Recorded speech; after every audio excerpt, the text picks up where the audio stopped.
قرآن مجید کے اندر اللہ پاک نے ارشاد فرمایا ہے وَإِذْ أَخَذْنَا مِيثَاقَ بَنِي إِسْرَائِيلَ، اور ہم نے یاد کر اس زمانے کو جب پختہ وعدہ لیا بنی اسرائیل سے، لا تعبدون الا اللہ،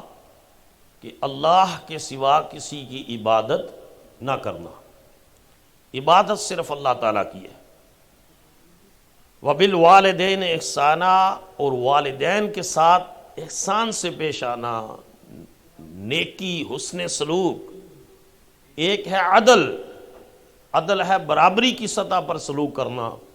احسان یہ ہے کہ برابری کی سطح سے بڑھ کر ان کے ساتھ حسن سلوک سے پیش آنا۔ بیوی اور بچوں کے ساتھ عدل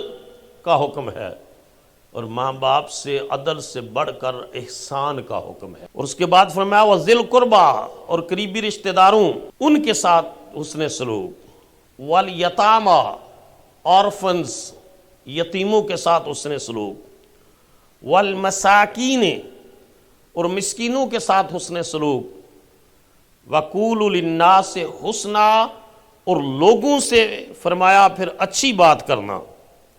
اچھی خوش خلقی کے ساتھ پیش آنا، اچھی بات کرنا، وَأَقِيمُوا الصَّلَاةَ، نماز صحیح صحیح قائم کرنا، وَآتُوا الزَّكَاةَ، اور زکوٰۃ کی ادائیگی کرتے رہنا۔ تو یہ بنیادی دین کی تعلیمات میں سے یہ چیزیں ہیں، اور آپ اگر غور فرمائیں تو قرآن مجید کی اس ترتیب میں سب سے پہلے اللہ کی عبادت آئی، بولو سب سے پہلے اللہ کی عبادت آئی، متصلاً اس کے بعد ماں باپ سے حسن سلوک، پھر قریبی رشتہ داروں، پھر یتیموں سے، پھر مسکینوں سے، پھر لوگوں کے ساتھ اچھا رویہ رکھنا، اور اس کے بعد پھر نماز اور زکوٰۃ کا حکم آیا ہے۔ امام قرطبی عظیم مفسر گزرے ہیں، انہوں نے طلحہ بن عمر ان کا ایک قول نقل کیا ہے، جو طلحہ بن عمر کہتے ہیں کہ میں نے حضرت عطا سے، اور حضرت عطا تفسیر اور حدیث کے امام تھے، ان سے کہا آپ کے پاس فاسد عقیدے کے لوگ جمع رہتے ہیں، برے عقائد والے لوگ بھی آپ کے پاس آتے جاتے رہتے ہیں، تو مگر میرے مزاج میں تیزی ہے، میرے پاس ایسے لوگ آتے ہیں تو میں ان کو سخت بات کہتا ہوں، کڑوی بات سناتا ہوں۔ حضرت عطا نے فرمایا ایسا نہ کیا کرے، اللہ تعالیٰ کا حکم آ گیا وَقُولُوا لِلنَّاسِ حُسْنًا،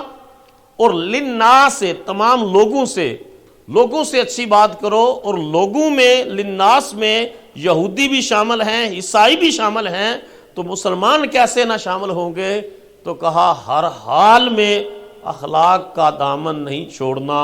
لوگوں کے ساتھ اچھی بات کرنا، اچھا رویہ رکھنا، اچھا اخلاق اختیار کرنا، یہ اللہ کا حکم ہے، یہ قرآن کی تعلیم ہے۔ پھر حضرت موسیٰ علیہ السلام وہ انسانی ہمدردی، خدمت خلق،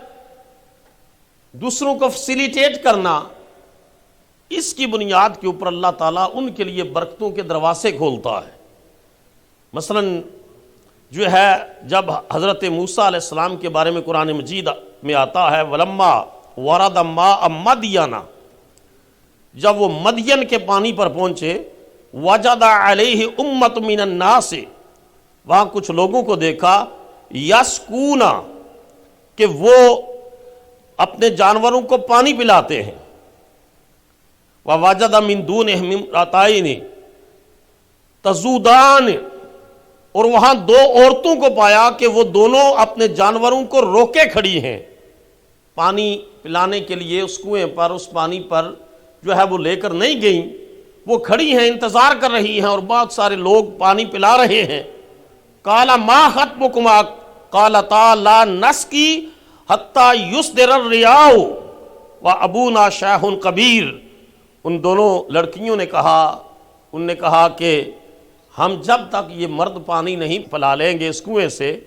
ہم اپنے جانوروں کو پانی نہیں پلا سکتی، ہم انتظار کریں گی، یہ مرد پانی پلا لیں گے، اور اس کے بعد ہم جائیں گی اور جا کر اپنے جانوروں کو پانی پلائیں گی۔ اور ساتھ کہا وَأَبُونَا شَيْخٌ كَبِيرٌ، اور ہمارا باپ بوڑھا آدمی ہے، اس وجہ سے کر کے ہم وہ جوان بیٹیاں، جوان لڑکیاں اپنے جانوروں کو پانی پلانے کے لیے مردوں کے پانی پلا لینے کا انتظار کرتی، تو حضرت موسیٰ علیہ السلام نے کہا آپ یہاں ٹھہرو،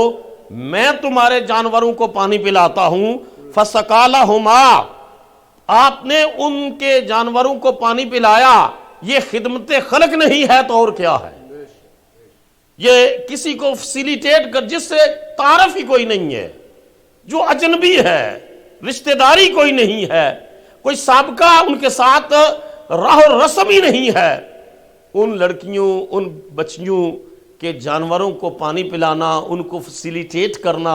ان کے لیے سہولت مہیا کرنا، ان کی خدمت کرنا، یہ خدا پیغمبروں کا شیوا بتا رہا ہے۔ ثم تولیٰ الی الظل، اور ان کے جانوروں کو پانی پلانے کے بعد پھر وہ ایک درخت کے نیچے آ کر بیٹھ گئے ہیں۔ فقال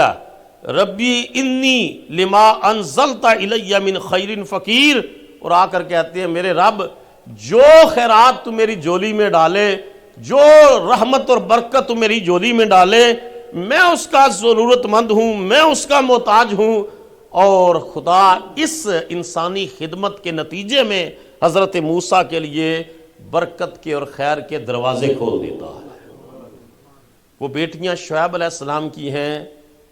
اور وہ جا کر اپنے والد کو کہتی ہیں کہ ابا جی وہ نوجوان ہے اور بڑا با حیا ہے، اس کی آنکھوں میں حیا ہے،